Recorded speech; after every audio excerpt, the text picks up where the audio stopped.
అరే మోటార్ పెట్టినా పోరా. సరే నాయనా.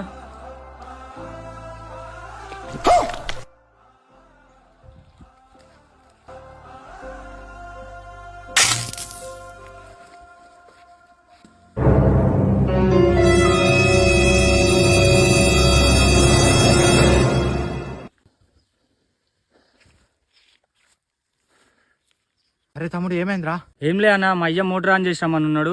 వస్తుంటేనే పాము కనిపించింది. ఈడికొచ్చి మోటార్ ఆన్ చేద్దామంటే వైర్లు తేలినట్టునే షార్ట్ కొట్టిందన్న. అరే తమ్ముడు, ఇలాంటి ప్రమాదాలు ఎదుర్కోవాల్సి వస్తాయని చెప్పేసి నేను కిసాన్ మిత్ర మొబైల్ స్టార్టర్ ని ఫిట్ చేయించిన. దీనివల్ల యూజ్ ఏంటంటే మన మొబైల్ నుండే మన మోటార్ ని ఆన్ చేసుకోవచ్చు, ఆఫ్ చేసుకోవచ్చు. అంతేకాదు మన బావిలో నీళ్ళు అయిపోయినా చెప్తుంది, మన మోటార్ ని కాల్పోకుండా కూడా కాపాడుతుంది. అవునా? నాకిట ఒకసారి చూపియవా అన్న? సరే చూపిస్తాపా. కాల్ ద్వారా మీ మోటార్ ఆన్ చేయబడింది. కిసాన్ మిత్రకి స్వాగతం. కాల్ ద్వారా మీ మోటార్ ఆఫ్ చేయబడింది. ఇది కావాలంటే ఎట్లా మరి? ఏం లేదు, పైన కనిపిస్తున్న నెంబర్ కి ఫోన్ చేసినాం అనుకో, వాళ్ళే ఇంటికి పంపిస్తారు. సో చాలా మంది రైతులు పాము కాటికి, కరెంట్ షాక్ కి గురయ్యి చాలా మంది ఇబ్బంది పడుతున్నారు. సో ఈ ప్రోడక్ట్ రైతులందరికీ చాలా యూజ్ అవుతుంది కాబట్టి ఈ వీడియోని ప్రతి ఒక్క రైతు వద్దకు చేరేంత వరకు